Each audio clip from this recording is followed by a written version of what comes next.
Hello, this is Tom Soul Mills. A friend of mine, Dave Riley, gave me this painting back in 2009 when he heard I was working on a book. And he thinks that we're walking backwards into our future. This is his interpretation of it, that we don't learn from our past mistakes. And he shows a Hopi balancing the earth with his back on some corn stalks there, the 4 ears of corn. So I just wanted to put that out there for him. But in 1998, I was reading the book, The Message of the Sphinx by Graham Hancock. And he was re-engineering the temples in front of the pyramid complexes there in Giza. And he came up with a diagram, it was on page 27,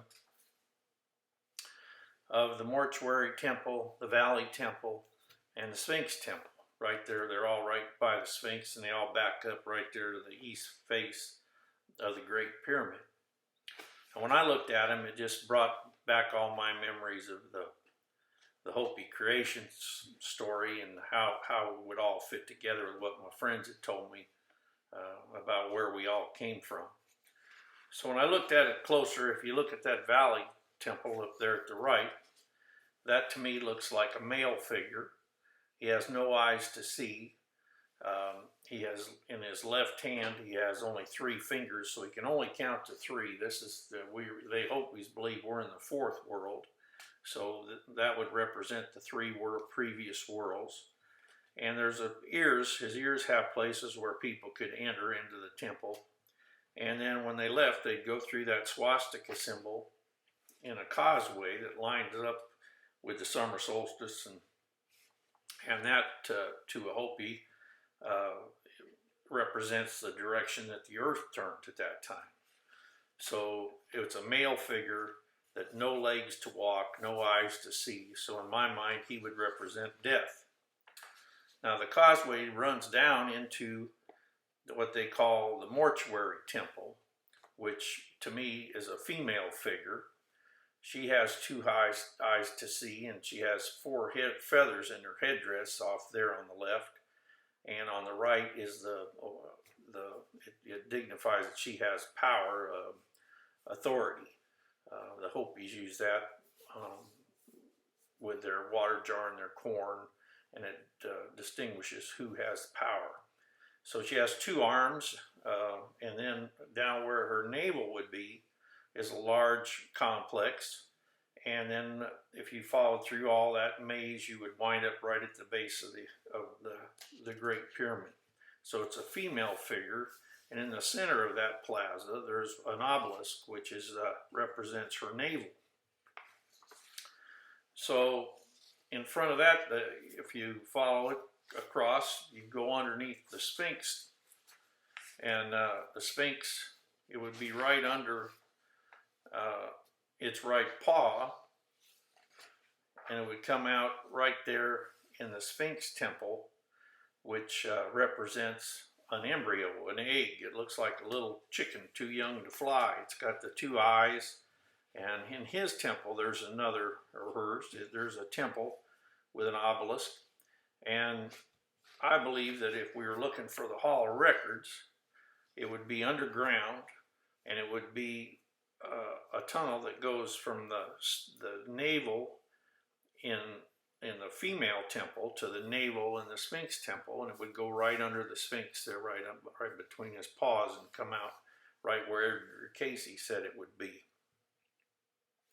So it would represent the life, the death, and the rebirth. It would be a cycle. Life, death, and rebirth, and it would all line up with the winter solstice, the summer solstice, and the equinox. So many cultures around the world all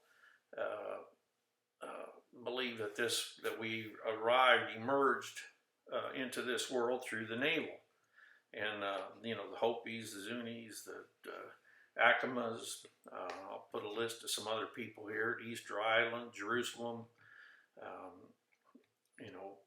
Iraq, all these ancient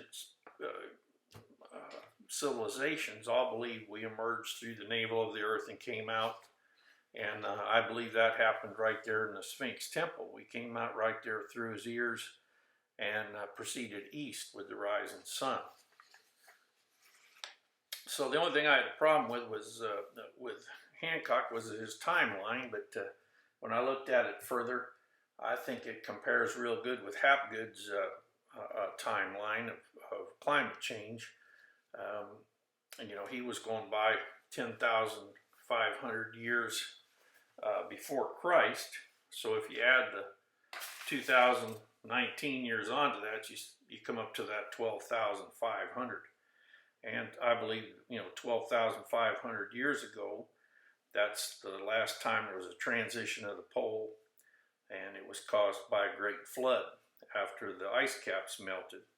And the ice caps formed about 25,000 years ago, and you know, the last time they melted created that great flood.